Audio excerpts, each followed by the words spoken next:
Hello and welcome to episode number 133 of the Backlot 605 podcast. I'm one of your hosts. I'm Casey Kilderman. Joined with me, as always, is my co-host, Mr. Pilgrim, Brian Mincing. Brian, how the hell are you?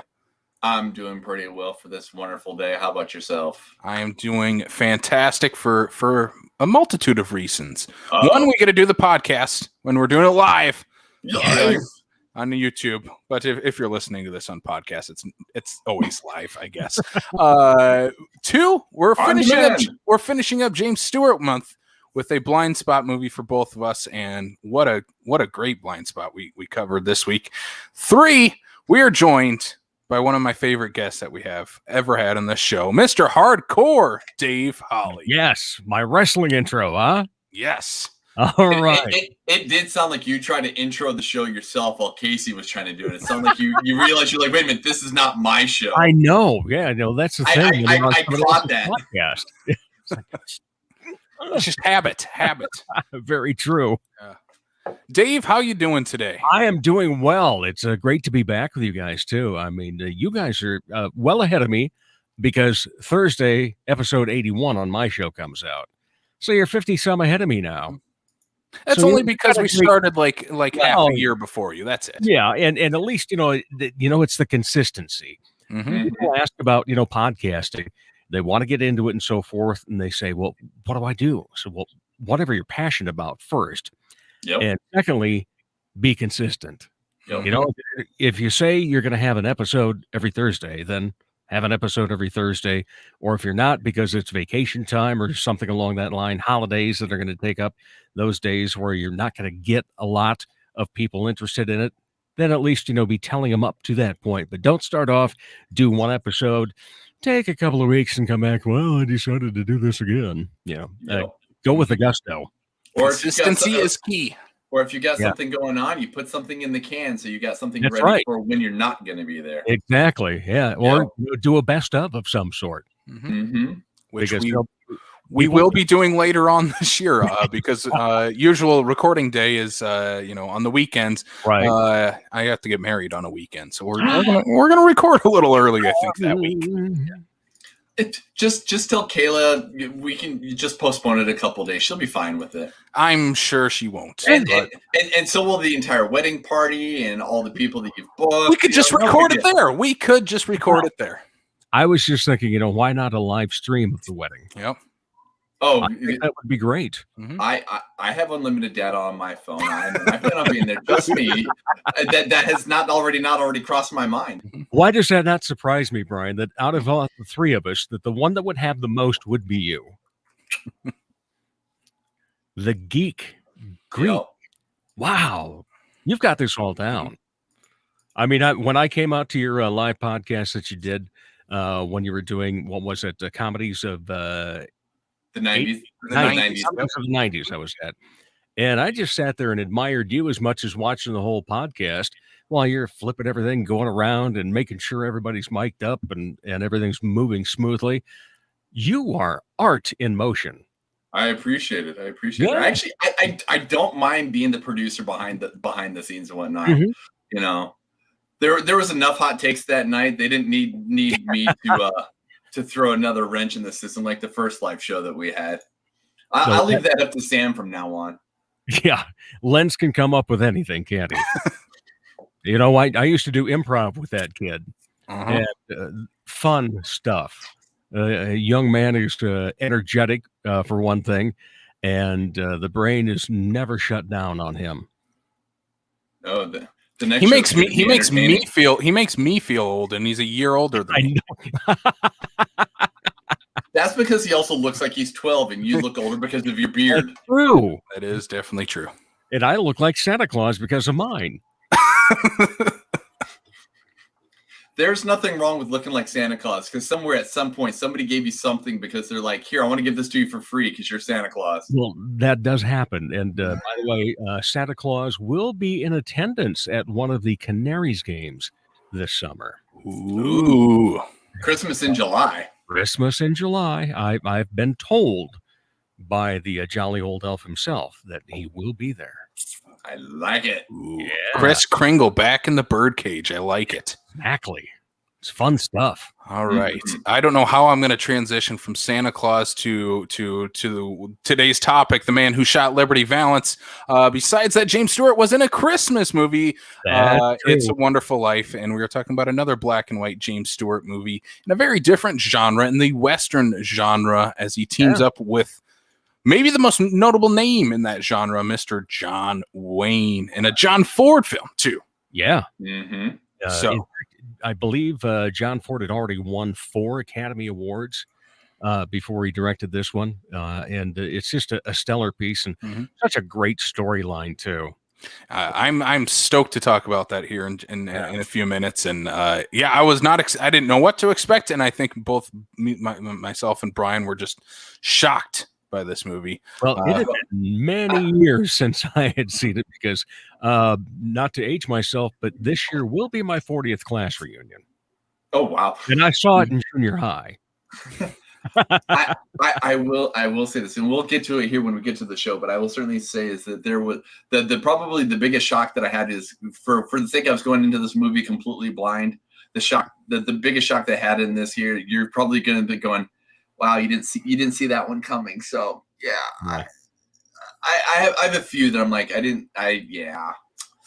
I'm so glad we got an opportunity to check this out though, because like this entire month, like Jimmy Stewart movies have been a complete blind spot for me, outside of It's a Wonderful Life. And this particular one here, if there's one specific subgenre of film that I'm very, very small niched on, it's a Western genre. So to find and out of how many episodes, Casey, that we've done, we finally hit, we've gotten 2 Westerns, this and Tombstone. I think that is probably about it. Yeah. Yeah. So 133 episodes, we've only talked about 2 Westerns. The percentage is, minuscule. I think we'll definitely change that. And I'll touch on one more. There's one more thing I'll touch on before we jump into the box office and news, is that in between episodes from last week to this week, it was Mr. James Stewart's birthday, so we do have to, Well, happy birthday, late Jimmy. Yeah, Jimmy, happy birthday. We have to wish the man, a happy birthday. The whole reason we were talking about him this month. We had no idea it was going to be his birthday this month. That was just happy accident. Yeah, right. We've done that the last couple months. We're just be like, oh, let's do Francis Ford Coppola. Oh, it just happens to be his birthday. Mm-hmm. That was just purely pure happenstance, and I think it's the universe telling us that you guys picked the right series for the right month. So exactly. I do like that, and I love that we're doing James Stewart month as he's one of the great silver screen classic actors, and can't wait to talk about his final film in our series here. But Brian, let's jump into the box office results here. We're not too different than last week, though, as we come in number 1, Spiral from the Book of Saw, Spiral, Saw, Spiral, Seesaw. I don't know what name it's going under, but it took in $4.55 million here this past weekend, still remaining number 1 at the box office.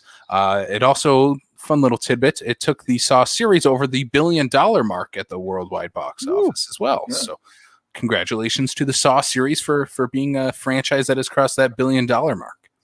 And the one thing I will certainly say about this movie is this movie does still, and I think maybe this number would be a little bit more if it was more Saw-esque. Like this almost feels like it's Saw adjacent. There's things it's also coming out in May. Right. Like it's not coming in the right month. And granted, COVID has everything to do about that, but it's coming, and there's certain things that are synonymous for a Saw movie.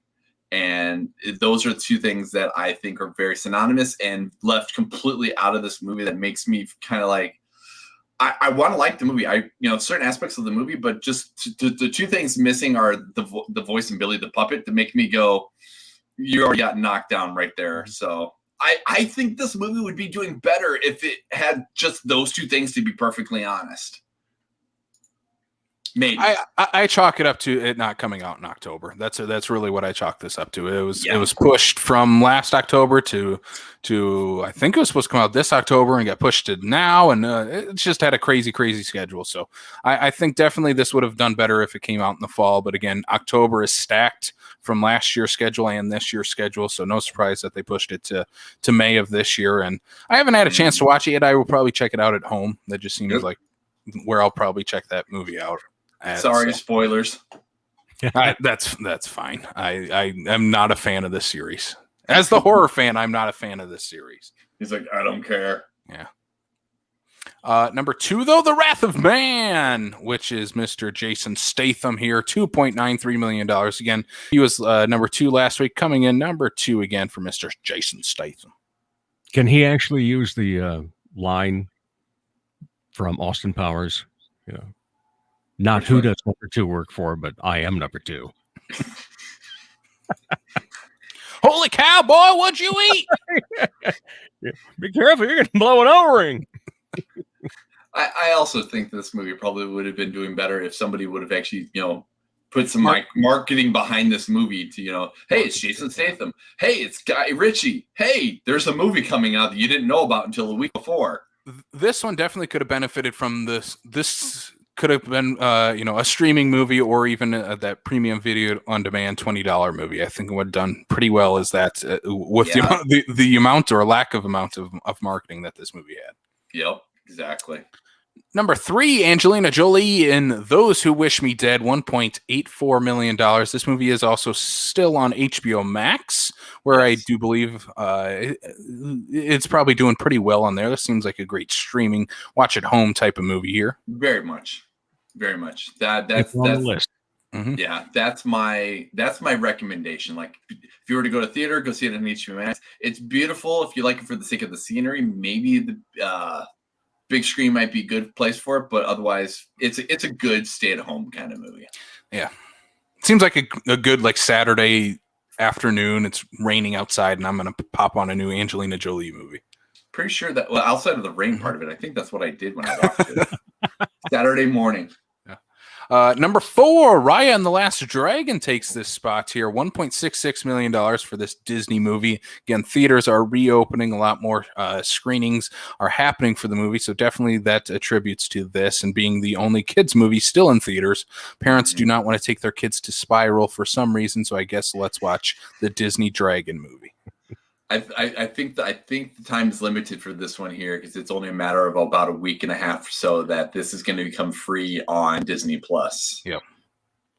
And surprisingly, number 5, Godzilla versus Kong, $1.44 million, knocking out Demon Slayer, the movie, which was doing pretty well for itself the last month or so in the box office. But this Godzilla and Kong knocks Demon Slayer out, takes the number 5 spot, at least for one more week here. Right. I would just like to point out, too, that I'm super excited the fact that it's very rare that there's of the top 5 movies, I've seen 3 out of the 5. Like, normally it's like I've seen like 1 and maybe another one here, whatnot, but never like 3 in the top 5. So I'm doing pretty good so far. So as long as Raya stays in that top 5 right now, give me at least until June 4th, and I'll at least be able to knock another one off. So I love that part. Yeah, next week we'll have A Quiet Place Part 2, which will definitely take that number 1 spot. It'll be interesting to see what that one pulls in, especially as here in the Midwest, drive-ins are really opening up again, and I know a lot of them are pumping that movie into the drive-ins for this upcoming weekend. So I'm expecting pretty good numbers for that movie. I'm so looking forward to that movie. I was thinking what today was, so I get to see that movie in 2 days. So I'm looking forward to it. They're getting a lot of coverage on the morning talk shows. Are they? Ask you for that one, yeah. I'm sure Krasinski does well with the older ladies on those. Well, I mean, he is. He seems like a great, likable person. Like he would do great on those shows. Right? Exactly. That's not a slight at those shows. I used to watch them when I would stay home sick from school. Pre-COVID, they had slated a double feature of Quiet Place Part 1 and Part 2. They didn't do that this time here, but the showing that I'm going to on Thursday has got a live Q&A with John Krasinski that night. So I am definitely looking forward. I'm bummed that we're not getting the double feature because I did not get to experience the first one in the theater, and I think that would be amazing. But hey, you know what? A live Q&A with John Krasinski is a very good, that's a draw. Consolation prize. Yeah. What do we got for the news? We got a stacked news week, especially casting-wise. So maybe we'll kind of run through the casting pretty quickly here. But we got a lot to talk about. Let's jump into it. Well, because I think this might literally be a weekly thing until this movie is actually released, Casey. But we have more Knives Out 2 information, and it looks like Leslie Odom Jr. of the Hamilton fame and Miss Kate Hudson joins the cast of the Knives Out sequel. Again, we're just continuing. I think that, we had such a stacked cast from the first one, and that movie crushed. I think Netflix is going to do anything and everything they can to pull as many faces into these 2 sequels that they're going to put out. Mm-hmm. And these, I think, are 2 additional individuals I think are just going to definitely add to the dynamic that whatever this movie is going to come out to be. I'm so looking forward to that. Mm-hmm. I love when modern theater actually loves to, do more of an ensemble type cast. Mm-hmm. Instead of just, you're going to have 1 or 2 big names. And I think of that, one of my favorite examples of a large ensemble cast is the classic It's a Mad, Mad, Mad, Mad World. Mm-hmm. And every person in that was a star in their own right. Mm-hmm. And I'd like to see that type of thing come back currently. And I think it's going to be big for movies. I would love it. I mean, we're starting to see a little bit more and more of that, especially in the streaming side when it comes to like the TV series and stuff like that. But no, you're correct. And I think hopefully Knives Out is helping, adjust that curve, because I agree with you. Like, instead of having, what I fear is we're going to get a plethora like we did like those early mid 2000s of like all of like the Valentine's Day and the Love Actually, like, right.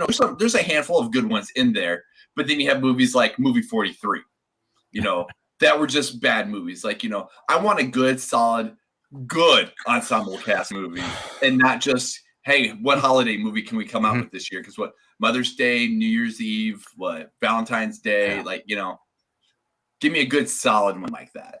Right. Yeah. Not necessarily rom-com. Yeah. And I think definitely this in the heist genre, the murder mystery and heist genres, lean themselves into ensemble casts. Like we saw. Yeah, Tower Heist. Why not? It is a great ensemble cast. Whether the movie was great or not, that's up for debate. But right. I'm stoked for this sequel, and again, adding 2 more big names like this, and 2 names that'll fit in distinctly within the cast of like Ed Norton and Dave Bautista and all the other names we announced last week. I think these Kate Hudson and Leslie Odom Jr. will just fit in there absolutely perfectly, and I'm very excited to see what Rian Johnson does with not only this sequel, but the next sequel too. Mm-hmm. And this isn't a takeaway from Leslie Odom Jr. in terms of his acting skills, but I kind of want to see him sing some more. I mean, we know he's known for it, so, I would love to see him just be like a crooner or something, like, especially if this was like a period piece, because as this cast is starting to like develop and whatnot, it would be curious to see, we get a little bit of a noir feel from the first one if we can continue to kind of do that, and I think having somebody who'd be in like a club setting, Leslie Odom Jr. would be a perfect fit for that. Let's get Knives Out the musical so Dave Bautista can try to tap dance and sing. Please. Somebody's going to make it. No, but all of a sudden I just saw a picture in my head of a big remake starring Dave Bautista. I would totally watch that. Right? I just pictured Dave Bautista dancing on that piano. Oh, he would actually crush in that movie. Let's make it happen, Hollywood. I want that now. All right. On to the next thing. This is currently at this point right now, it's just speculated rumor, but that Henry Cavill is slated to be eyed for a Highlander reboot. I've heard nothing but good things in his aspect of doing The Witcher for Netflix. I can't say much to it because I haven't actually watched it as much as I've wanted to. But Highlander, I think, is one of those ones that's probably due for a good, fresh makeover, bring it to a new audience and whatnot. And he definitely has like the body type, the face type, like the perfect like ability to bring the, character to a new audience. And I actually, if we were going to do a new Highlander, I think this is a very good casting idea. And I really do hope that this becomes, out of rumor, becomes an actual thing. Mm-hmm. Yeah, he has the hair from that Witcher series. He looks like he'd be the perfect Highlander. Yeah, I've never actually seen Highlander. I know of all the many jokes that are said in the Talladega Nights movie with Will Ferrell and John C. Reilly about Highlander and how it's the greatest movie of all time. But I've never actually seen the movie. So I'll have to get that one watched. Highlander series. And the series, I guess. Series is very good. Yeah. Yeah. That's been one of the binge watches during COVID for us. Oh, Highlander? Mm-hmm. Highlander. That's a good. I'd be down for that. And I mean, hey, Christopher Lambert, however you pronounce it and whatnot. I think for the sake of the Highlander series and for what it is, I think those are relatively big shoes to fill. Again, that is a very iconic character in the sake of the Highlander series. And I do think that there would be very few people that I think could bring that up without making it seem cheesy, over the top kind of thing. But I think that if they went probably gritty, more realistic than what those original ones were like, I think they could easily pull this off with him. Yeah, I'm not expecting a cheesy, swashbuckling action movie. This will be dirty and gritty and dark, and I'm fine with that. As long as he gets to keep his cool Superman mustache. He hasn't had the Superman mustache since Mission Impossible. Grow it back for Highlander. There can only be one incredible mustache. All right, on to the next thing here. A sequel to a movie that I know a lot of people are excited for, to a sequel to a movie that I still need to see, and that is John Boyega set to return for Attack of the Block 2. I've heard nothing but praise for the Attack of the Block. It's been on my watch list for a very, very long time.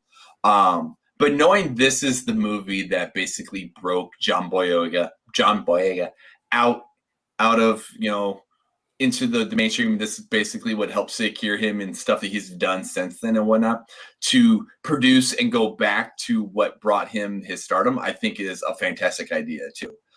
So I'm definitely looking forward to seeing what we have that comes about this. And, now he's got bigger star power, put a lot more eyes on the franchise, maybe we get some, big stuff to follow up from the first one. Yeah, they've been talking about this movie for a very long time, and I mean, basically since this first one came out, and yeah, this is the big breakout role for John Boyega, the one that led to Star Wars for him a few years later. And I like the movie. I don't love Attack the Block, but I'm definitely in for a sequel, and I'd love to see John Boyega. I think he's definitely looking to get back to those roots of doing a smaller, lower budget movie. I think Star Wars definitely burned him out from doing big blockbuster movies, and I mean, I can't blame him. But I would love to see what Boyega and like Daisy Ridley can do, like doing some smaller movies, because Oscar Isaac seems to thrive in those, and he's been doing spectacular, doing big budget Star Wars and then smaller budget movies. And now he's going to be in Dune, so I hope the other two big cast members from that series can follow in those footsteps. Right. I don't want to talk about this next one. I'm very scared to talk about this next one. Does this one need timpani? It's what? Does this need timpani music?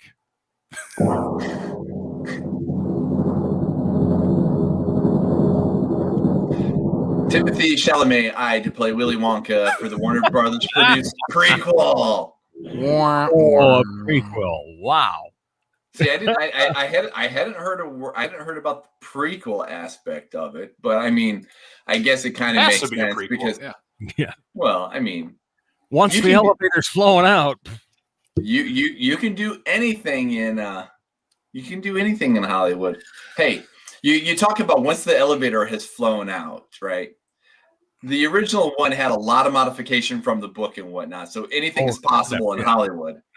And we saw how after that elevator flew out, how the Tim Burton one did after that. Yeah. A little dark Wonka.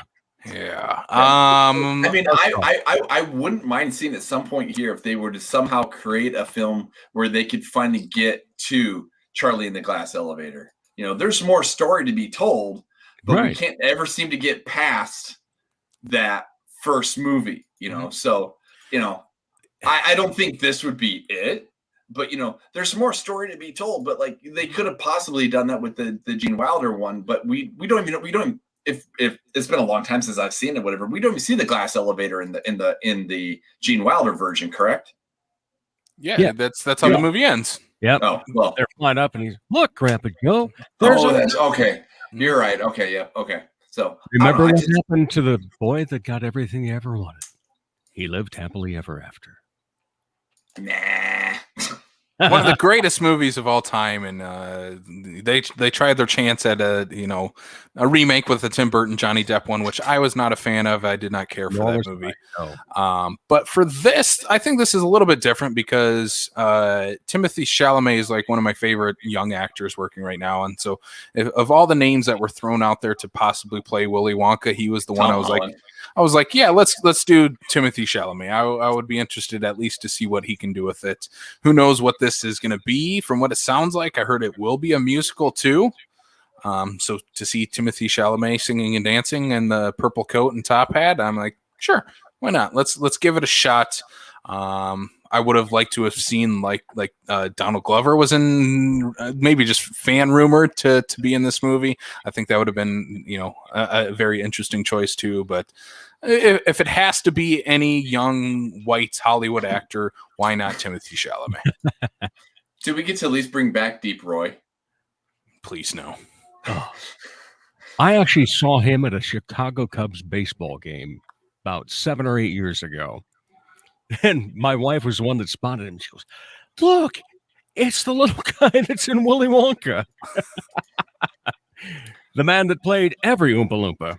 Mm-hmm. Right. And that is one of the, and he's got one of those names like you get that, you're like, that name's not real. No, that name's real. Yeah. The only thing worse is probably the guy that plays Sean in the Boy Meets World, but that's a whole different topic. Oh, goodness. Yeah. All right. On to the next thing. And this is right up Casey's alley. Hulu has acquired the rights to a new Hellraiser reboot from David Bruckner. I've seen one Hellraiser movie, and it was because of this show. But other than that, I had seen 0 Hellraiser movies because they just... You're welcome. Maybe. The great homework you guys get to do. Right? We have to watch movies. It's our job. Shoot! Right. Darn. And I do applaud the fact that we've been trying to do a very good job of what's something we can do that we have not done or seen, at least one of us, kind of thing. So that's where Hellraiser got to check that list. All right, I finally got to see a Pinhead movie. Yeah, I'm stoked for this. I mean, we talked about this when it was first announced that Bruckner was taking over for the series and doing the reboot. And I was still very skeptical and like, okay, maybe this will happen.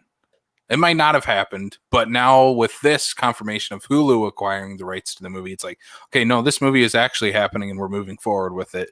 And it will have a streaming release date, which I think is very cool. It's nice to see Hulu is taking chances on some Clive Barker adaptations. I didn't care for the last one with the Books of Blood. It just didn't work for me. But to see them maybe try their hand at doing Hellraiser and maybe some sequels or some other Clive Barker adaptations, I'm very excited to see what they can do with it. And this might be the best possible place for a Hellraiser movie to go in 2021 or 22, whenever this comes out, because I don't know how well it would do in a theater. I really don't. And I don't think it would do very well because it has that stigma of having like 7 straight to DVD movies, which is not a good stigma to have in Hollywood anymore. So having it go to straight to streaming is probably the best avenue for a Hellraiser movie in today's day and age. I believe they call those paying the rent. Yep. Yeah. Exactly what those were. Yeah. Those are, we need to keep the rights and we need to keep the lights on. Yeah. Let's just take this horror script we bought that doesn't have Pinhead in it, and we'll put him in there somewhere. He might just be in one scene, but we'll just put him in there somewhere. Yeah, literally what they did for like 3 or 4 movies. Just let's write Pinhead into a scene. That's it. That do what works, right? Proverbial Pinhead. So let's put the pin in the head of our news for this week and get on to our main topic then. Very different from we go from Hellraiser to Jimmy Stewart. I don't know how the connection is, but they're both in black and white. They're both not. I don't know. I would love to see Jimmy Stewart in a Hellraiser movie and see what he could do against Pinhead. But that sadly will never happen. But gladly, what did happen is he teamed up with John Wayne, which is very much a iconic tandem in its own right. Seeing these two icons of cinema team up here in The Man Who Shot Liberty Valance from 1962, which is the believe it or not, the newest film we are covering in this series from 1962. And my birth year. Hey, even better. Yeah. So we're gonna jump into this. The Man Who Shot Liberty Valance. Like I said, this is James Stewart's John Wayne led film, directed by John Ford. Again, we did not plan this to be a back-to-back. Jimmy Stewart plays a lawyer, but sure enough, that is what has happened here. As Jimmy Stewart is now playing a lawyer who becomes a senator. Right. He plays the character of Ransom Stockard, which is a fantastic movie name. Isn't that great? Such a great movie name. Why did names way back in the day be so epic, and nowadays we have so many names that are just so awful and badly misspelled? Right. Well, and some of the other characters in there too, like Handy Strong. Right. What did he do? Yeah. Amos Carruthers. Let's see. Maxwell. Oh yeah, there's a lot of good ones in that one. Even the namesake for the movie, Liberty Valance. That's a great name for a badass. Yeah. So the movie starts off here. We are a few years removed from when this movie really takes place. So Jimmy Stewart, along with Vera Miles, who is fantastic in this movie as well, and we'll talk about her, who plays his wife. They return back to this small western town to attend the funeral of Tom.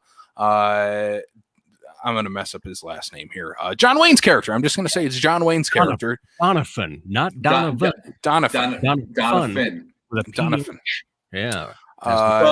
So they come back to this small western town to attend his funeral, and while they are there, basically the town newspaper is begging him for a story and asking him why he came back for the funeral of this man that no one knows who he even is. So the entire movie is about the friendship, the bond that is built between Tom and Rance in this movie, and how it kind of becomes this love triangle intertwined with a vengeance and a revenge story as well, and where we get the namesake of The Man Who Shot Liberty Valance, as we will talk about who that man is by the end of this movie. That's right.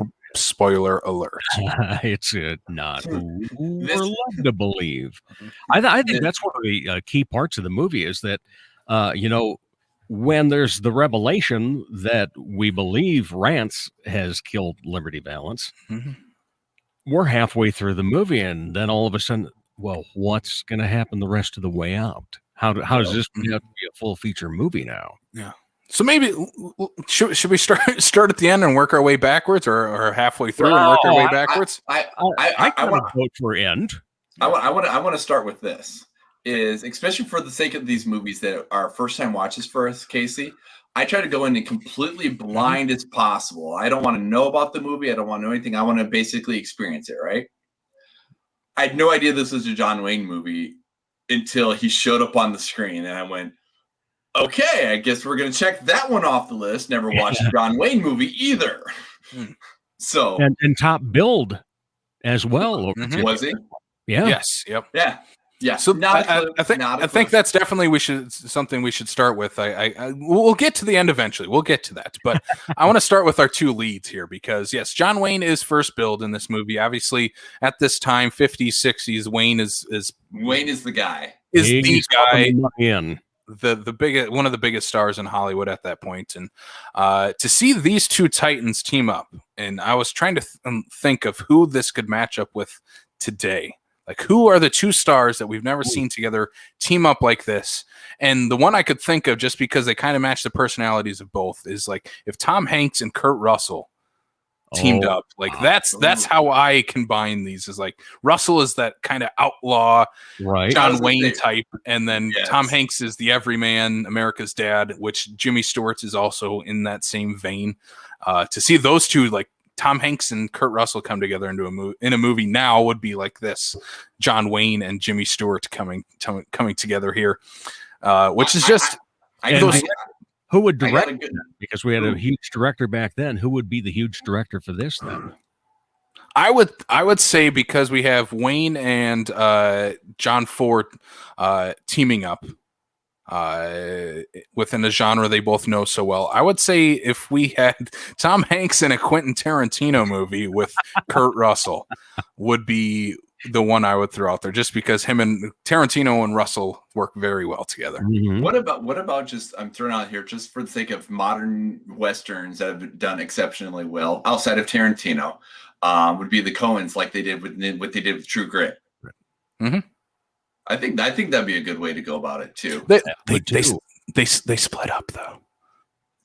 I don't think they like each other anymore. We're making things up as we go right now anyway. So, they come back together in our fantasy world of what would happen if, because, I also thought about like the kind of character, the kind of person that John Wayne is in this. Now, mind you, again, John Wayne movies are a very big blind spot for me, mainly because I don't do a lot of Westerns, and he definitely was a Western guy, whatever the case is.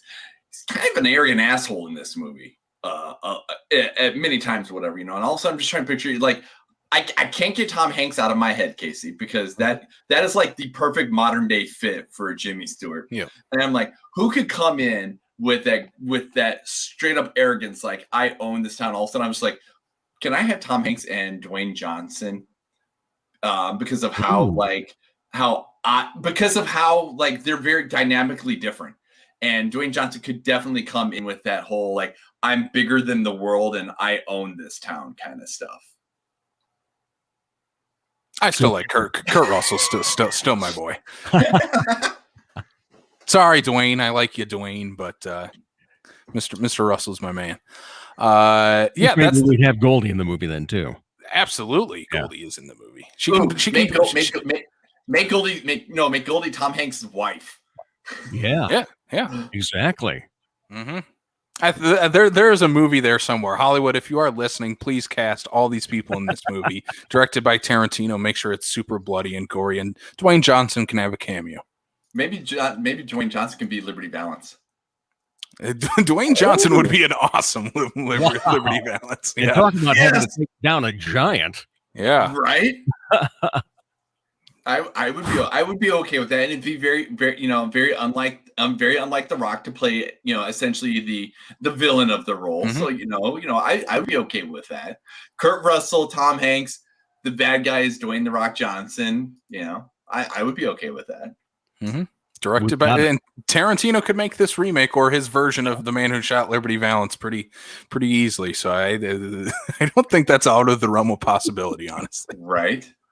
Like you, Brian, I like to go into any new movie we watch here completely blind, but I knew it was Jimmy Stewart, John Wayne teaming up. That's basically what I knew about this story. But to see right away here when the movie opens, Jimmy Stewart with just this gray hair that he has, and this was like, oh, did Jimmy Stewart age 30 years, in the last 6 years since we last saw him in the last movie we talked about? But no, it's just takes place a few decades before the movie actually takes place here.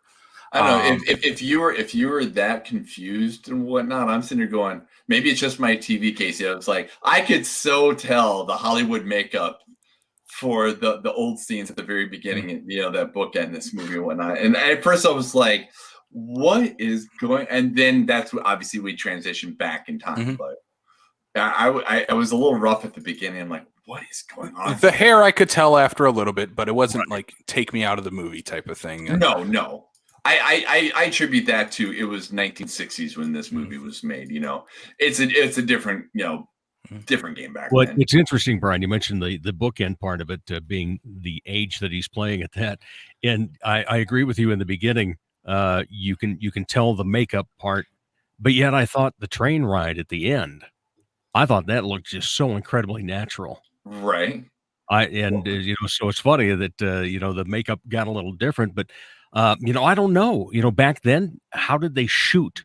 Well, that's what I was going to say. Is I wouldn't be surprised if they were a lot more of a linear shoot back in the '60s kind of thing. And so by the end of the movie, the makeup artist or whatever the case is going on right there, it's like, oh, we've got this figured out. We've been doing this for 2 months or whatever it is that they were shooting movies back then. At the very beginning, they're like, I don't know what we're doing.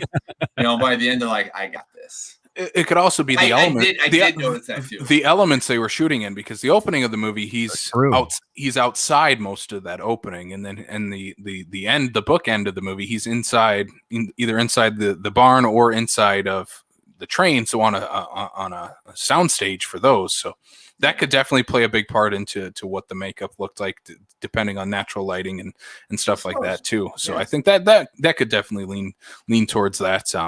But what I want to bring up here is this reporter here at the beginning of this movie. What is this guy's deal? Just let Jimmy Stewart be and mourn the death of his friend. Don't be an asshole and try to pick his brain about everything going on. Just let the man be. Let him mourn. The senator's in town. This is a story. I must have my story. And I think the other thing that makes that such a big story, though, the want of the reporter wanting to get that story is, who is this guy that's dead?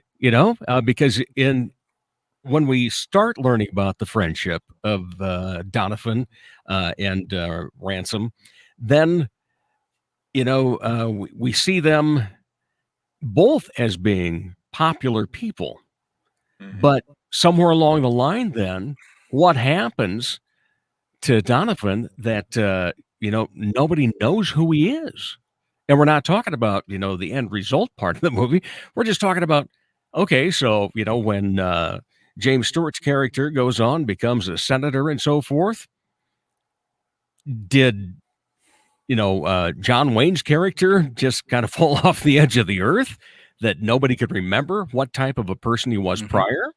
That's one thing I didn't quite understand, because we have basically like the two characters, the marshal and then the handyman that obviously remember who he is, and they're integral characters into the backstory and the flashback and everything like that. But like, you can't tell me that they're the only two people that were around when this happened that everybody's like, oh, I don't know who this guy is. Like, well, especially that was one thing I didn't quite grasp. Yeah, I chalk it up to the legend of the man who shot Liberty Valance. That's the reason why no one remembers who Tom Donovan is. No one knows who he is because he never let it be publicized that he was actually the man who killed Liberty Valance. He basically he and Rance are the only two people that really know about this. Mm-hmm. And so Rance gets to keep the legend alive, but also has the clear conscience of he actually didn't ever kill a man. And that legend is never,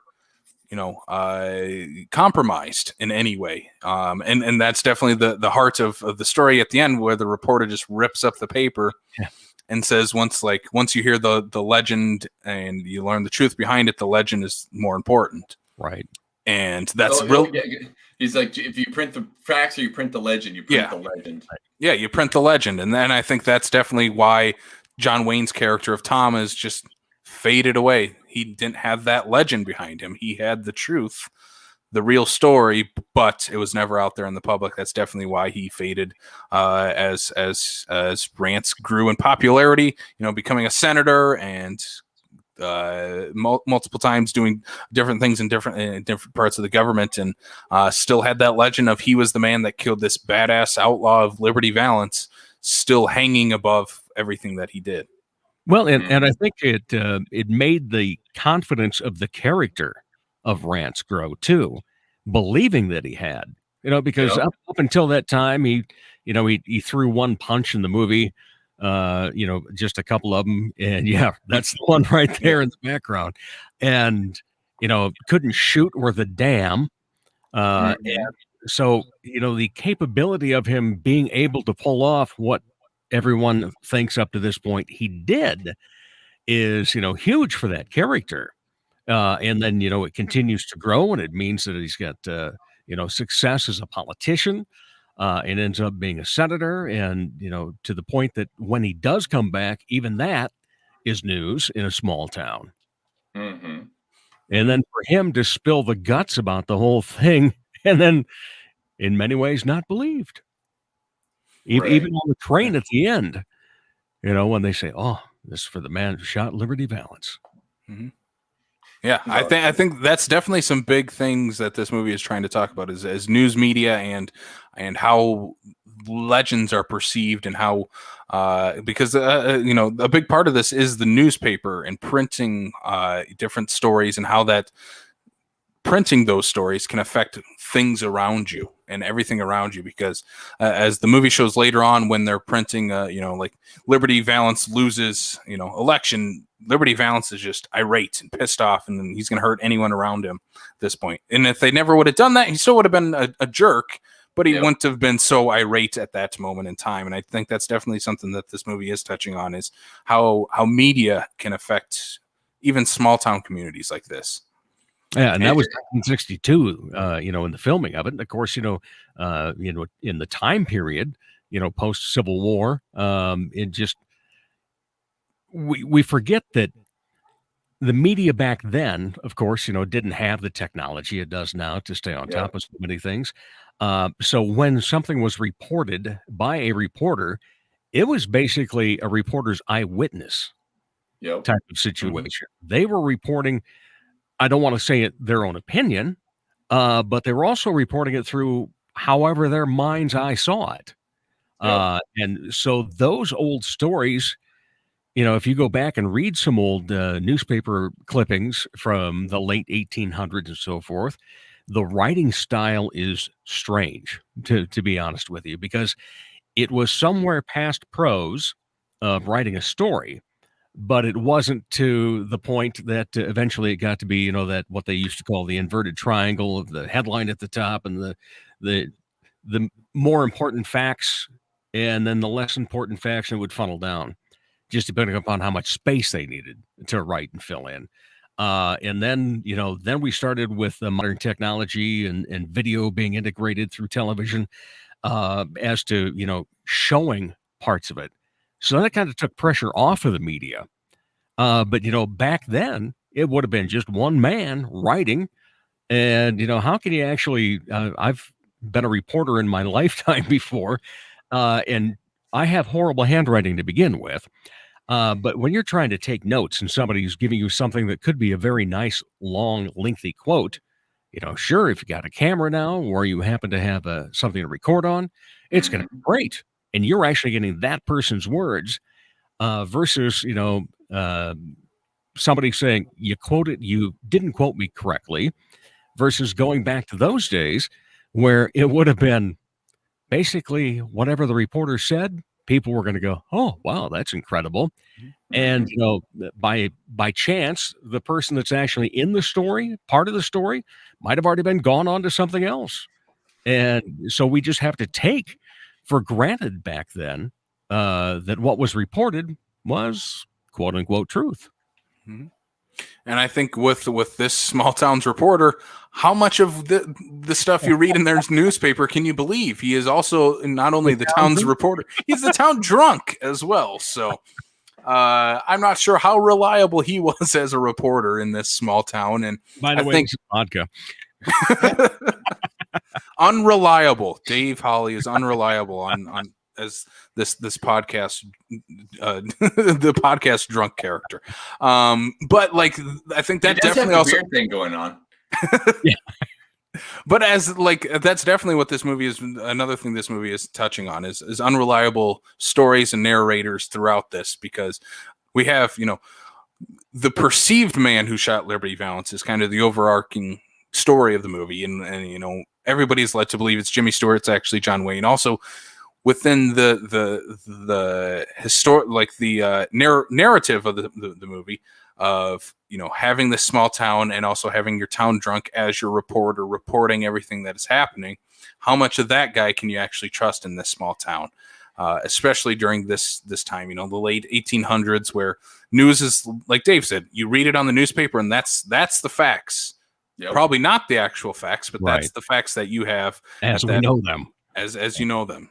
Well, I'll even go one step further in saying the fact that, those facts, as you said, the drunk doing it, whatever the case is, those are the facts, or how well those facts could be manipulated in, like, for instance, like with Liberty Valance. Liberty Valance didn't like what he was going to say, so he basically stopped it cold in the first place in the attempt to try to, beat this man to death. He's like, you know what, I don't like the story that you are trying to tell about me here, so I'm going to just make it so that story doesn't happen at all. Mm-hmm. Yeah, I mean, that's the law of the land at this point. That is something also that they touch on a lot in this movie, is that Jimmy Stewart, when he first gets, mugged, he's not carrying any weapons with him or anything like that. And they basically tell him the first thing he needs to do if he wants to fight back against Liberty Valance, you better get yourself a gun, because that's the only way you're fighting this man. You're not fighting him with your words. You're fighting him with a 6-shooter. That's it. Mm-hmm.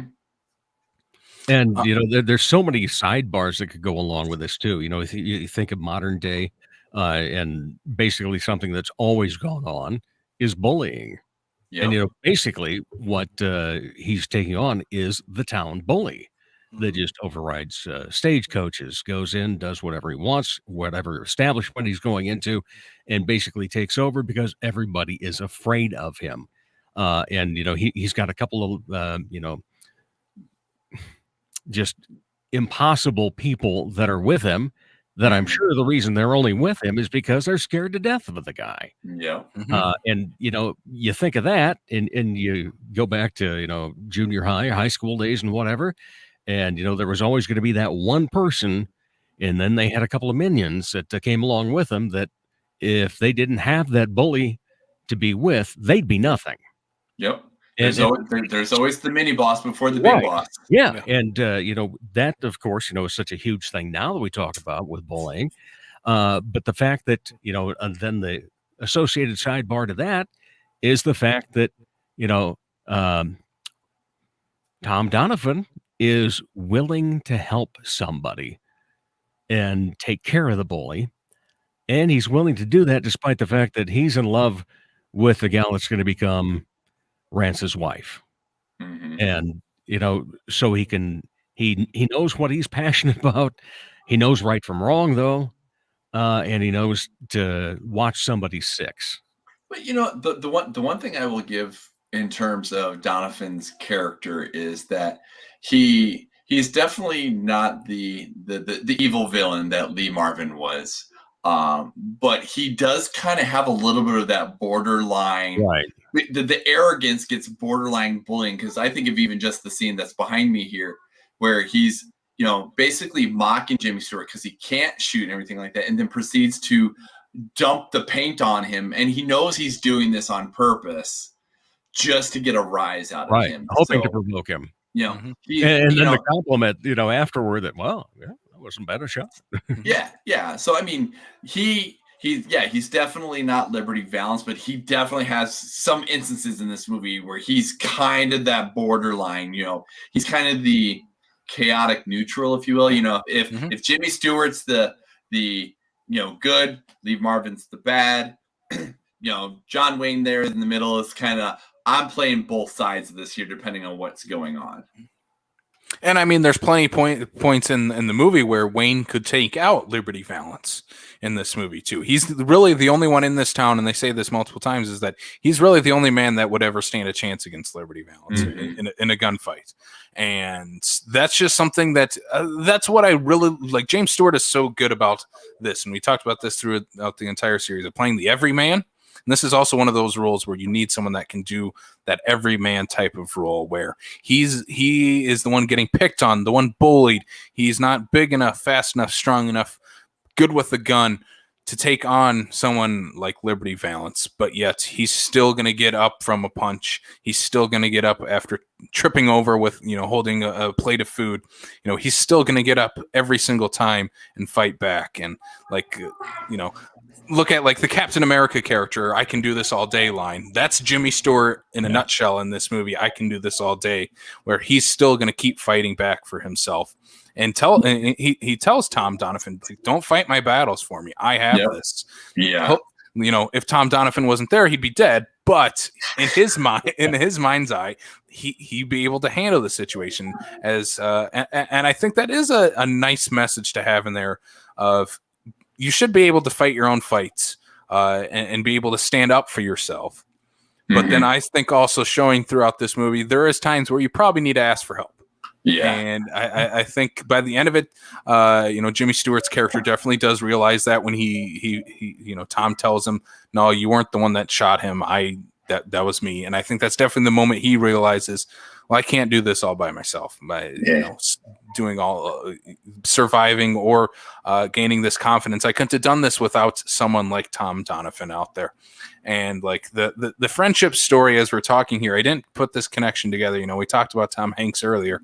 The friendship connection here reminds me of a Tom Hanks movie where him and Tim Allen become very good friends in Toy Story. It's a very similar, you would not expect these two to really become friends or allies by the end of it, but definitely has that vibe to it of that type of friendship between the two. So does that mean Jimmy Stewart's Buzz Lightyear? I was just going to say, we have Woody, played by John Wayne, and Buzz Lightyear. Yeah. True infinity and beyond. I want to see that now. Live action casting remakes from 40 years ago. Actually, though, Jimmy Stewart looks like Woody. Like, if you put a cowboy hat on that man, he looks like Woody. True. Oh, for sure. Yeah. And that's another. Actually, there was a great Western that he was in along with Mr. Fonda. The Cheyenne Social Club, where he inherits his dead brother's whorehouse in Cheyenne, Wyoming, and getting to know all the ladies and so forth, and then eventually just goes back to being a cowpoke. That there was some fun stuff in that movie, so he did work hard in Western. He was able to handle that. One thing that I was surprised by is like Jimmy Stewart doesn't seem like the kind of actor that you would see in a Western genre or a Western type of movie. Mm-hmm. And he totally just fits absolutely perfect into that world. And to play the counterbalance, against Mr. Western John Wayne, the iconic Western actor that he is, and totally just go toe to toe with him and play his part absolutely perfectly and fit just great into this world and have this great chemistry with really everyone in this movie. Jimmy Stewart does. Jimmy Stewart has just incredible chemistry. The relationship that buds out of this movie with Vera Miles, who I think we definitely need to touch on in this movie because I think she is fantastic as well. Well, this has such a great fun cast to it, because Mr. Marine himself, Lee Marvin, in there. Badass. And sometimes people will think of Lee Marvin in other either war films or in other westerns like Camp Blue, things along that line, where he was more of just this kind of fun character and not being Mr. Wicked like he is in this. So that was great. His role was just phenomenal, the way that he carried it off. And then you start getting into some of the bit parts that were in here. There's, besides this being a very telling story about friendships, about, legends and what we believe and what we want to believe, there's some funny stuff in it too. And as the character acting that takes place, and there were some people in this movie that went on to be incredible character actors. And basically they had been, if I'm not mistaken, they were mostly from MGM, and then Ford brought them over and basically put him into his group to be in, further movies that would come along that he'd be directing. You've got people like, John Carradine, for one thing. Yes. Cassius Starbuckle, which was a phenomenal role. Coming off as that voice and so forth. Like when Carradine comes into this movie, you see Jimmy Stewart sitting in the booth there, and like for me, like what was going through my head at that point is what was maybe going through Jimmy Stewart's head of, God damn, like John Carradine is just so good in this. Like his monologues in this, like I can just see Jimmy Stewart sitting there just admiring another actor just doing incredible work. And I love John Carradine. I think he's and I think even the character admiring the character in that case too. Very much. That's what makes it so great when you've got actors that understood, what their part was. Mm-hmm. They didn't just understand their part; they understood the parts of others and how those had to click back and forth. And then you got to Denver Pyle, who became a very big character actor, especially westerns. Strother Martin, who is one of the guys that is following Liberty Valance, and he went on, and you probably remember him from some of the Disney type movies. Even he never played the good guy, usually the bad guy, but usually a funny bad guy. And then one of my favorites, Lee Van Cleef. If you've ever been up late at night, flipping through TV, and you see Sabata or the return of Sabata, that's Lee Van Cleef. The guy really didn't have to do a lot to be that character, nor did he in this one either, but it still comes off as a great character. And one other character I want to bring up is the marshal of this town. He's fantastic. Who has a fantastic name too, Link Appleyard. It's a great name, and perfect for a bumbling idiot like him because he is so great at that, and such a great that's only a role a character actor like that could have played. Playing he's playing the town marshal. He has no idea what he's doing. And when Jimmy Stewart says, next time Liberty Valance comes in here, you need to arrest him. I need to do what? Yeah. Just the shock on his face of someone trying to tell him basically to do his job in this town. I want to know where at what point in the history of that town where they're like, we need a new marshal. He seems like a great guy to be our marshal. It seems like it cycles through every 2 to 3 years. They're like, all right, time to get a new marshal. Well, now it's your turn, Tom. And now it's your turn, Bill. Now it's your turn, Mark. Just going through everybody in town gets their chance to be the marshal once. He's like, I didn't ask for this. And I want to wear that on my chest when everything's fine, but I love the visual gag of when they're at the restaurant and he's eating, getting steak and potatoes, and they have this chalkboard just dedicated to him, and they put another X on it, and there's probably 30 of them on there of how many times he's ate there for free. Yeah. Right. Can we talk about those steaks though? Those were massive steaks. I was just craving a big old steak after this. They were just huge, and a huge helping of potatoes. I'm like, if this is how cowboys ate, man, I want to jump in the DeLorean and be a cowboy now. Hey, that's what they did. It's all steak and potatoes. We weren't eating kale and being healthy like we are nowadays. What are you talking about? You come from Iowa. That's all you eat is steak and potatoes. And we both did. Yeah. I was going to say some of us didn't come from Iowa. Just get that steak and potatoes and beans, and you get the apple pie at the end. Ooh. Cherry pie. Life was good. Mm-hmm. This is how I felt when we were watching The Godfather, and I saw them making pasta. I was like, I want pasta now. And then saw this, and I'm like, man, I just want a big old steak like they had in this movie. Just massive. I'd still buy the big steak. But it usually feeds me for the week now. Mm-hmm. There was a time there was a steakhouse up in Lake Chetek, Minnesota, called Valhalla, and they used to have this 34-ounce ribeye. And they were an old-fashioned steakhouse, so they brought out the relish tray. That was part of every meal. And you had a potato, you had a salad, you had a soup, and you had your steak, and you had dessert, the whole works. You were stuffed when you left. And I never, because I had one time weighed 420 pounds. And back in those days, I was trying to eat that 34-ounce ribeye, and I couldn't do it. First thing I'd do, because it was damn delicious, I'd cut it in half and then take half of it home, and it made the greatest steak sandwiches the rest of the week. But, life changes, and now it's like, well, honey, you want to share this 8-ounce ribeye?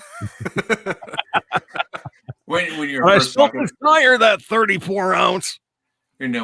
Before you came out with 34 ounce, I immediately was having flashbacks of the great outdoors going, bring out the 96er. No, Gristle too. Oh, plug to the state for playing that here this yeah, upcoming weekend. Yeah. Absolutely. Let's get some more Candy movies at the state. I think this is their Oh. second one now. If they Did did, do Uncle Buck? they haven't done Uncle Buck yet. They did. Oh my gosh, why am I playing the bobsled movie? Oh, Cool Runnings. Cool Runnings. Yeah. Yeah. So Cool Runnings, Great Outdoors. Let's get some Uncle Buck and some Spaceballs in there too. Oh yeah. I want to know about. I want to bring in Harry Crumb. Yeah. One I have never seen, and I very much want to see. I don't think it holds up anymore. I don't know if they could play that one. I've seen some of the scenes from it. That Candy was in with somebody else we mentioned already, Tom Hanks. Splash. Oh, love that. That would, actually, I think, not that we're not already getting off topic, but I think Splash would absolutely crush at the state. Yeah, no doubt. You know what other movie would crush at the state? The Man Who Shot Liberty Valance. Yes. Let's get it in there. Yeah, I was okay with that. You know, that's one of the great things about the state with the way they have everything format right now. Man, you give them a title and they start thinking about it. Mm-hmm. So we'll probably see that. Let's get Steven on the phone. I was going to say, Derek Vierink is listening to the show, I'm sure, as we're recording this. He can tell me if I'm wrong, but I don't think they've played a Western yet. I could be mistaken, but I don't think they have played a Western yet. So I think that's definitely something we could very much expect very soon. And I think The Man Who Shot Liberty Valance is definitely one that would fall into that awesome category that they could definitely play some big Westerns like this in there. And one movie that they did play is Psycho, which stars here's my segue, boys. They played Psycho, which stars Vieira Miles, who I want to touch on in this movie because I think she is a really great character in this, because there's a great moment where Jimmy Stewart is reading from one of his law books and tries to figure out, the loophole that he'll get so he can get Liberty Valance thrown into jail. And he asks, Vieira Miles' character Haley to read this for him. And this is the point where we find out she cannot read. She has not been taught, vocabulary in that way. And so he basically just offers right away, like, well, then I'll teach you. Like, no problem. I'll teach you. And then everybody else kind of comes up to him. Well, I don't know how to say my ABCs in English. Can you teach me that too? And so he does, and basically starts a school in this town. And they don't touch on that too much, but I'm assuming that's probably the first school that they've had in this town. Mm-hmm. And something that probably continued after he left as well, because of what he set up here. Again, using his words, his mind, his intellect to further the community. And that is definitely something that has not happened at this point for that community. They had the gunslingers out there, whereas, the big main people in this town are Lee Marvin's Liberty Valance and John Wayne's Tom Donovan as the two big proprietors of the city. And now we get to actually have some education here and learn more. And you see people young and old attending this class led by Jimmy Stewart, which I would love to have Jimmy Stewart as a teacher. I think he'd be a fantastic teacher. Mm-hmm. Well, a 15-minute lecture would take 45 minutes with stuttering. I would also like to point out, this gives me back to the whole, fine line that John Wayne's Donovan plays here, is the fact that he basically bullies them in the school aspect of it, and basically saying, you don't have time to do this, go do these things, just get out of this, you shouldn't be doing this, and as opposed to Jamie Stewart's trying to better these people, and Donovan's like, you don't have time for this, you're not going to be better than what you already are, go. So that's where it's like that was one of those instances where I'm looking at John Wayne going, a little bit of an asshole right now. Especially when it comes to the handyman. I can't think of his name off the top of my head. Humphrey? Yeah. Basically saying, no, you're not doing this here. No, you especially, you need to go back to work, kind of thing. He's, again, this is the 60s, that we're talking about, the fact that, at this point right now, we're talking basically an interracial school at this point right now, and, to have John Wayne come in there and be like, that dude needs just to get out. He needs to go paint my house that I'm building for my future wife that I have not asked yet. Right. The future wife I'm not actually quite dating. Yeah. Just has a big crush on her, willing to build that, and then because he's ticked off, when he realizes it's not going to happen, I'll just burn it down. And that's such a great scene too. Yeah. Of him burning down the house, basically burning down his future. Yeah. In that scene there, just burning it down to the ground and having basically nothing left to live for. And by the end of it, the real reason he continued on after that is because he still loved Haley and wanted her to just be happy. And she was always happy with Rance. She was always happy with Jimmy Stewart's character. And I think that's where the outlaw with the heart of gold is still there for John Wayne in this movie. Mm-hmm. He might be gruff and rough on the outside, but damn it, underneath all that rough exterior is a heart of gold. Right. Or a cactus with flowers on it, whatever way you want to look at it. Cactus rose. Mm-hmm. Which is a great callback by the end of this movie here, is where he gifts her the cactus rose and she plants it outside the restaurant there. Mm-hmm. And, the movie, basically the last time we see Tom Donovan's character of where he will be laid to rest, like, has that flower atop his coffin. I think that's such a great shot and great callback to the gift that he left her. It's really shows their relationship as well. Considering the lack of equipment, the lack of technology they would have had to work with when they shot that, it's pretty good cinematically. There's some neat stuff that was done. And, I think that the train, especially at the end, I thought that looked awesome. Mm-hmm. Because, like you said, soundstage, but they made it look really good. There's one shot in this. It's when Liberty Valance is destroying the newspaper building and just throwing everything around, and he smashes the chair through the window, and then he comes out the front door, and the camera keeps following him from the outside as he comes outside and follows him out into the main part of town. I'm like, oh, that's such a great looking shot there. That's moving and following with the character. Something like we talked about last week with Anatomy of a Murder. You didn't see that very often in 50s, 60s. The camera moving fluidly like that. So it was a lot of set shots or pan left or right. Instead, we get to follow a character from inside a building as he's coming out after throwing a chair who the glass could have shattered and hit the cameraman for all we know at that point. Yeah, safety precautions back then were a lot looser. Cameraman's just trying to do a job while he's got he's bleeding splinter of glass in his eye. No big deal. By that time, had they figured out how to process sugar to make it glass for effects? Honestly, that's a good question. I wouldn't be surprised if sugar glass was a thing by this time here. So, I would assume so. But either way, I could hear Ford in the background. Just keep shooting. We only get one shot at this. Is there any other scenes you guys want to bring up here in the movie? The big one I was always like, I need to bring up here is that big ass steak, and I brought it up. So what about you? What about you guys? What are some scenes you guys want to bring up or any moments throughout it? Well, I mean, the one thing I would certainly say is that final scene in regards to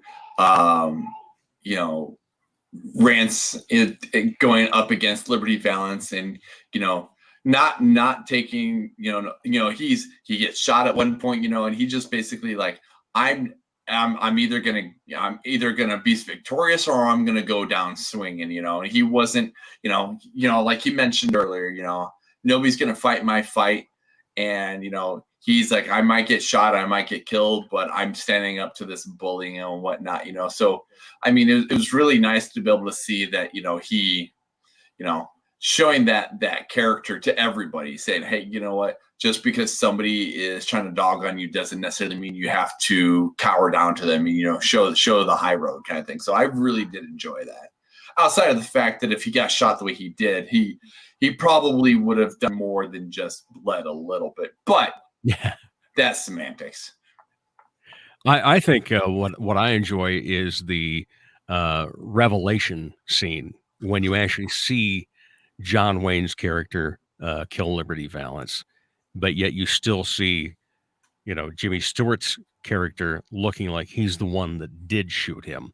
It's such a telltale of, what can take place, because we think some things are just, and pardon the pun for a black and white movie, but we think some things are just so black and white that we don't take into account what else could have been going on, what else could have been taking place that would have done this, and who would have even thought of something back then? First of all, the townspeople were happy as hell that Liberty Valance is dead.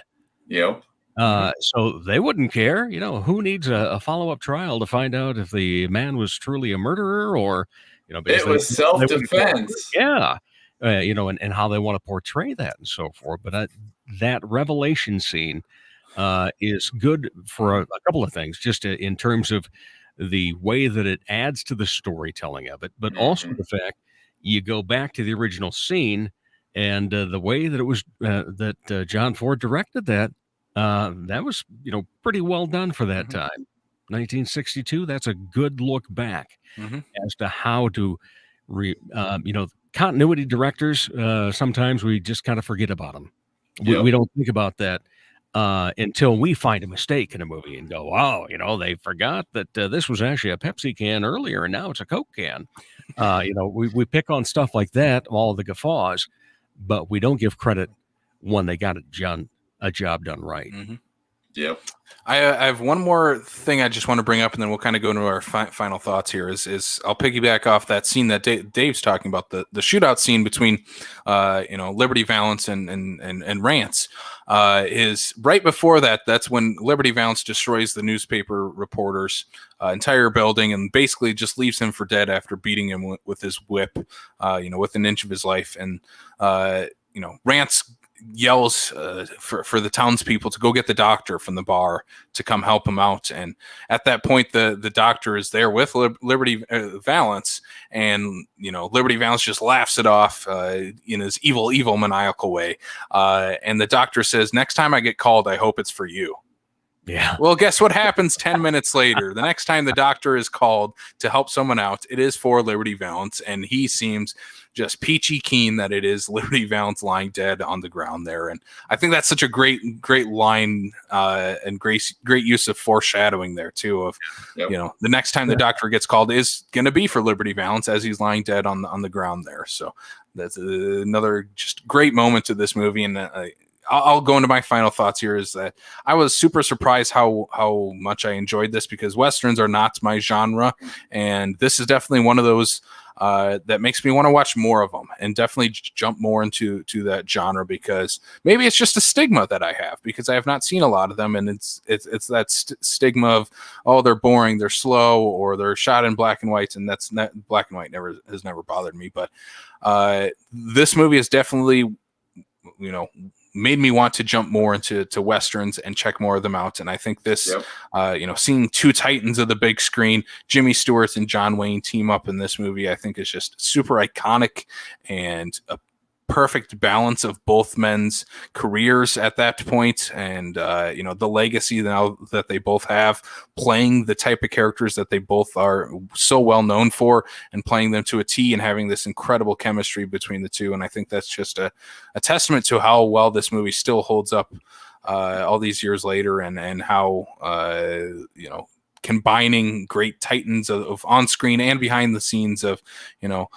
John Ford directing this movie can just amount to this just fantastic, incredible film of the man who shot Liberty Valance.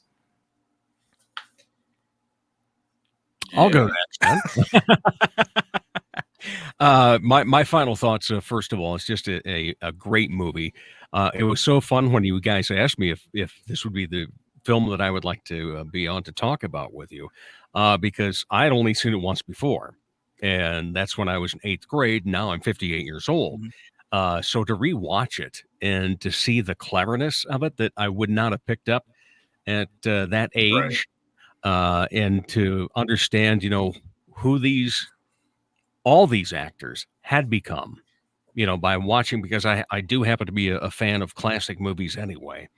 But to, think back of, where their careers went and so forth, and the jumping off points that they had and everything that they were able to, these are people that have stars in the Walk of Fame. Now it's just kind of a given that at some point, if you've been in enough movies, you're going to have a star. Yeah. But, these people earned them. And the types of people that they were as humans too, is just phenomenal. There's the great joke about John Wayne, that he's out having supper with somebody and excuses himself to go to the restroom, and he comes back out and his both pant legs are wet. I said, John, did you have a little accident? He says, oh, no, it happens every time I'm at a urinal and I'm in between two fellas and one will look and say, hey, you're John Wayne, and the other one will do the same thing.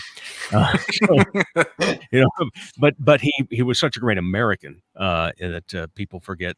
I remember one time when he was on a Dean Martin roast, he said, there's two things that I have my kids recite every night before they go to bed.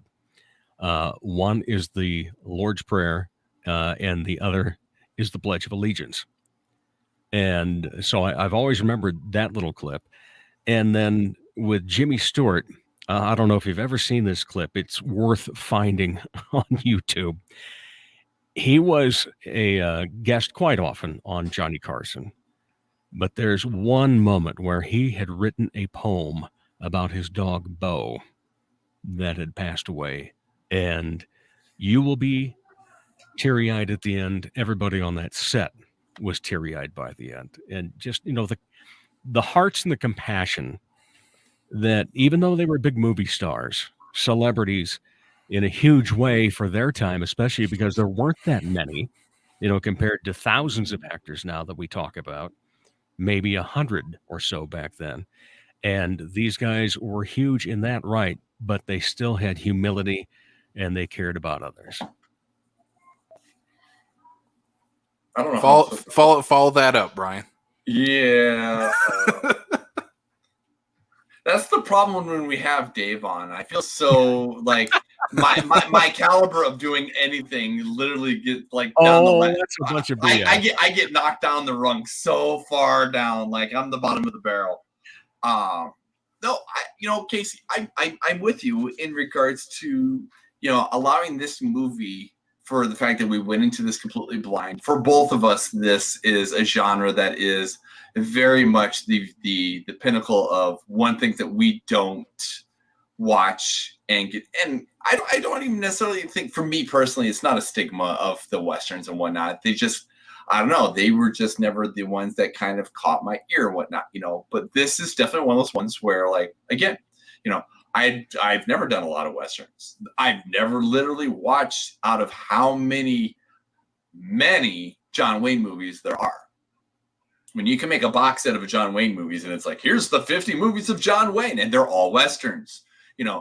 At some point I should have done that by now, but I haven't, and this I think is a very good way to introduce somebody into the genre, to give people two big, like you said, Casey, two titans of their time.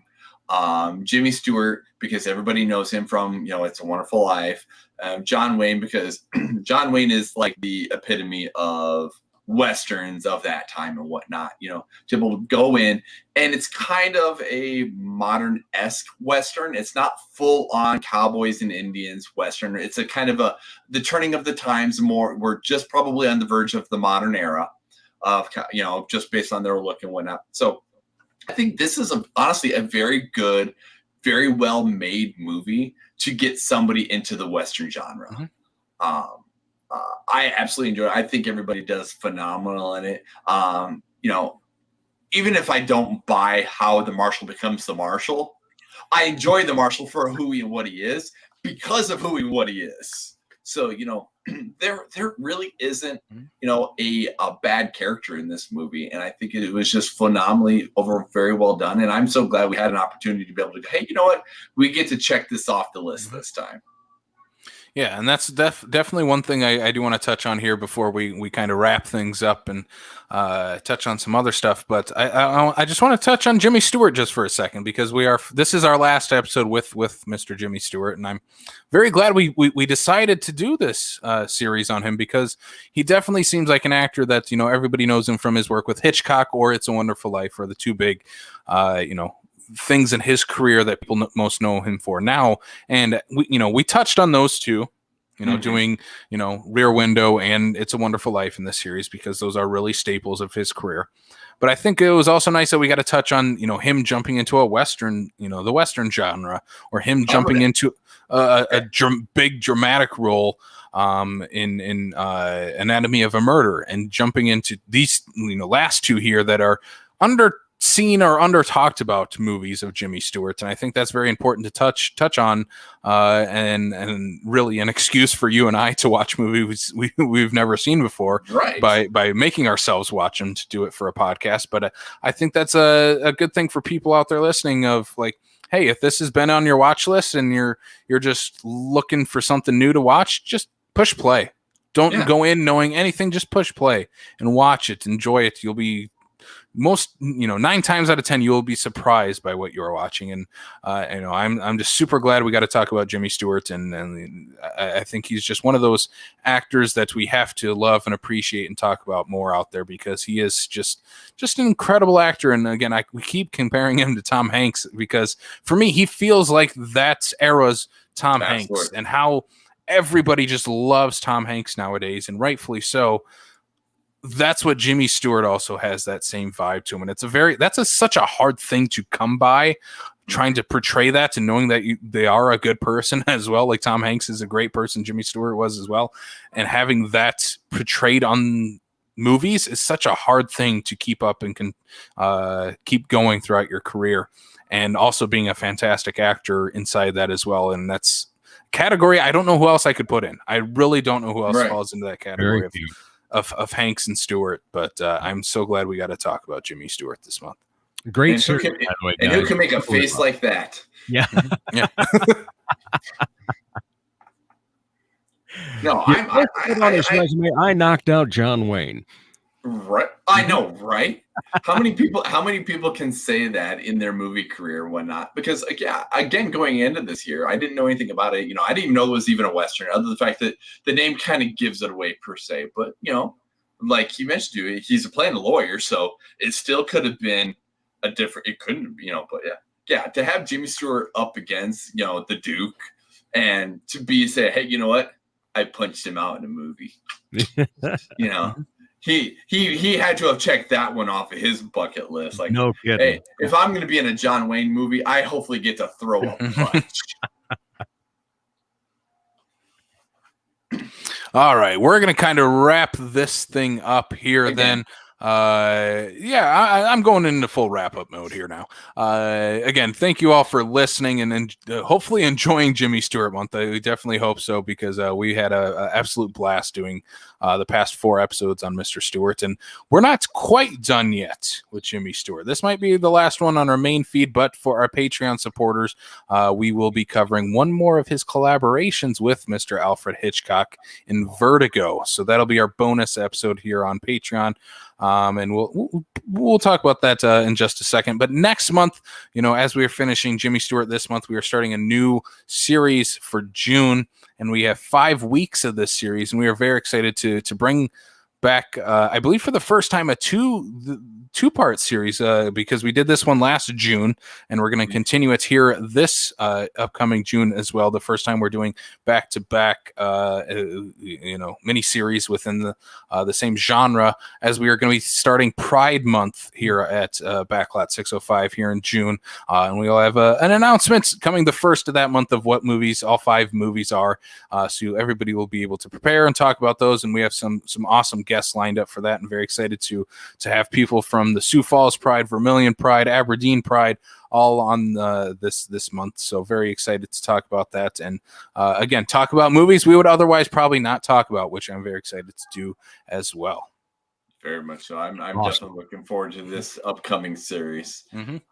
Yeah. So if you like this podcast and you would like to, check out some more of our Jimmy Stewart episodes, or you want to check out the Pride episodes, subscribe to us on Apple, Spotify, Google, Stitcher, Amazon, and you can see our faces on YouTube as well. So give us a big old subscribe there. Brian, where can they find us on the social medias, including our new piece of social media? New one, huh? Yes, you can check us out. It's all going to be at Backlot 605. Come check us out, Facebook, Twitter, and Instagram, and our brand new Letterboxd HQ.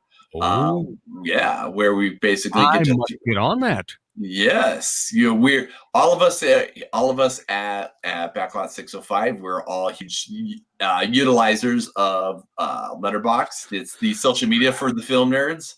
I was going to say it's Facebook for movie fans. Yeah, in a sense, yes, exactly. And they have recently released the ability for branding, per se, if you will. So we're like, we got to jump on this as well. And so yes, go check out our reviews, our notes, our stories as well. And go follow us there as well. We also have the South Dakota Film Community Group on Facebook, so join the conversation there. We just like to throw crap out there and just see what happens because we like to start a conversation. Absolutely, we do. And if you'd like some more of what we do here, you can support us on Patreon, patreon.com/backlot605. $1, $3, $5 tiers. And like I said, $5 tiers this month, you're going to get our bonus episode discussing Vertigo, which is also, again, a first-time watch for me and Brian. So very excited to cross off with some more Hitchcock for myself as a horror fan. I feel ashamed I've not seen some of Hitchcock. You should be ashamed. Don't think you feel ashamed. You should be ashamed. I have shamed myself, and I'm going to unshame myself by watching and discussing Vertigo on our Patreon. So go check us out there. And thanks to our patrons, Logan, Blake, Andy, Derek, Lou, Corey, and Darren. Thank you guys so much for supporting the show. And we're going to throw it off to hardcore Dave Holly to give his plugs for his show. Yes. So first of all, my next episode comes out this Thursday, episode 81 of the Dave Holly Hour. And you can find that on Apple. You can find it on Amazon. You can get it on Pandora and on Spotify, also Podbean. So if you happen to take a look at the Dave Holly Hour on Facebook, excuse me, I need more of that vodka, don't I? And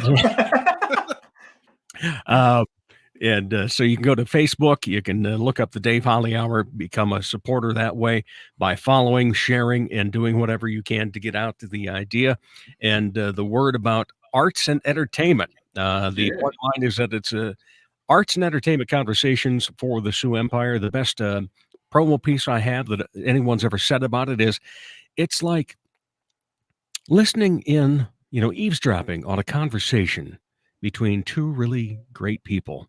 And I like that because I'm not a hard-hitting interviewer.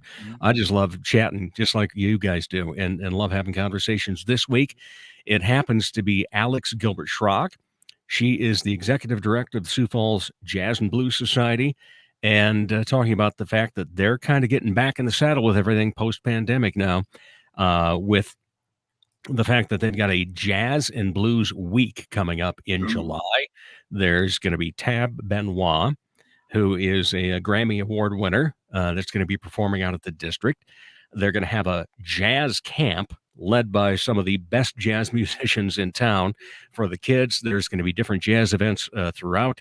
There's also going to be a jazz pub crawl during that time, which I am very much looking forward to. But fantastic. Will you be crawling by the end of it, though? There's a good chance, when you've had a hip replacement and a knee replacement, you got to crawl anyway. So looking forward to all of that week. And also they've got another big announcement. Somebody that was on the schedule right before the pandemic shut things down, a guy by the name of Slim Man. Another award winner, and he's coming back to town then in October. We talk all about that. Everything else, Sioux Falls Jazz and Blues Associated. And then, of course, week in and week out, we do authors, we do directors, we executive directors, actors, actresses, comics. Oh, boy. Hey, we've been on this show. Film guys, you guys have been on a couple of times. Andy Heller's been on now. And Lenz has been on in the past talking about movies and improv and everything else. So, you know what? Some people will say, well, it goes off the rails. You're right. Who cares? Because we get to talk and we just get to have a fun chat about that. Now, one of the other things I'm involved with is a new podcast that's been out since Christmas, and it's called Midtown Coffee Radio Hour. Think of, just a great hometown radio show with a lot of variety, lots of music. There's some fun skits in it, some comedy, a little bit of interview, give and take with some of the artists that are joining us to be guest artists. I happen to be the host.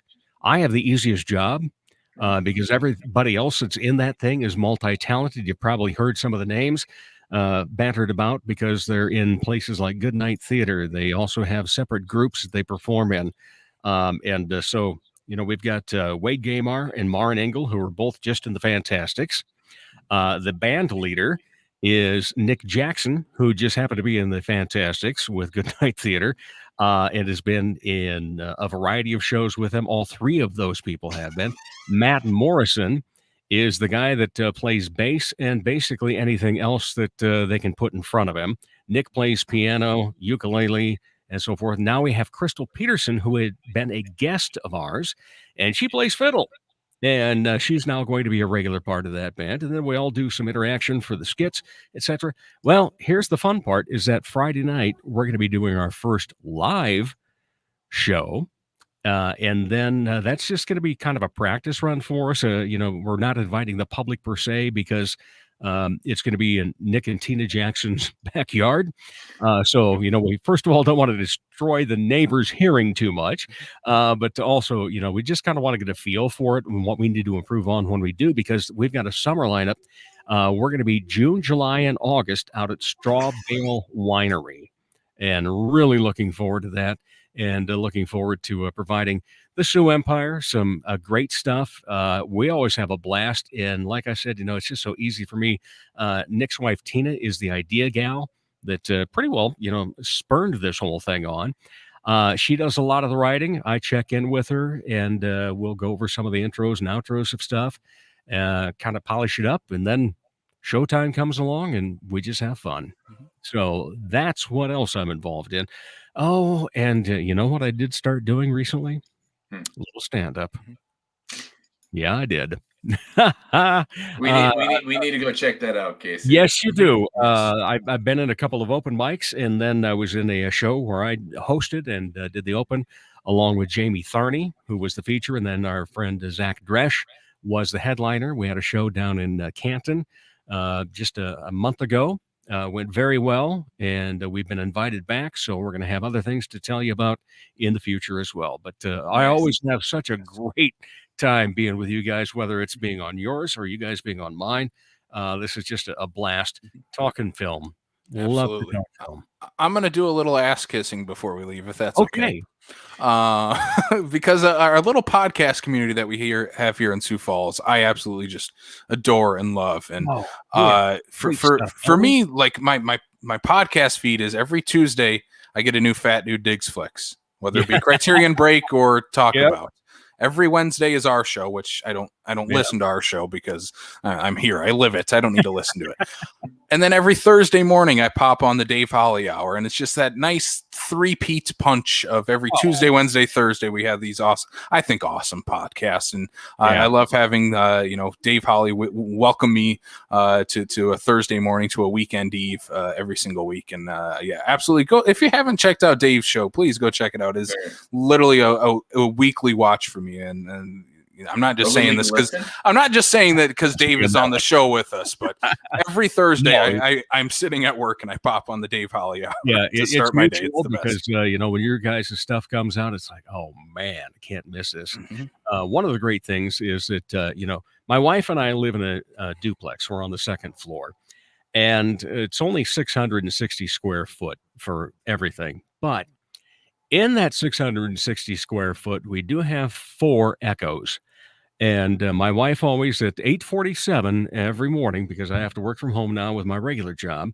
At 8:47, I get this wonderful little message: David, remember, Carrie loves you.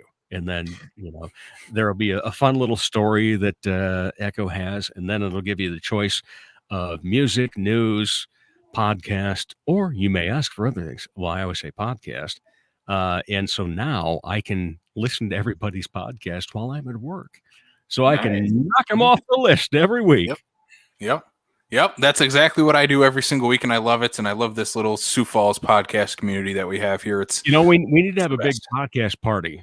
We do. I think we do need to have a 3-way collaboration with the Fat Dude, us, and doing something big. Woo. Yeah, we absolutely. I was just about to say, don't forget Corey and Lou. Yeah. I was going to say there's a big old podcast community that we should have a big old get together, big old podcast. I don't know what we would do, but it'd be fun. Maybe it could be during the podcast network. So yeah, again, Dave, thank you so much for being on the show. This is always the best to have you on, and we'll absolutely have to find another time to get you on in the future. So thank you so much again. Thank you guys for the invite. Appreciate it. And of course, you guys will be back on my show soon too. Hey, we will absolutely love it. So we're going to wrap this thing up here for Brian Mensing. I am Casey Calderman, not the right this time. As we recorded our last podcast where I called myself Brian and him Casey. We're not that. He is Brian, I'm Casey, and we'll check y'all out next time on the Backlot of South Dakota.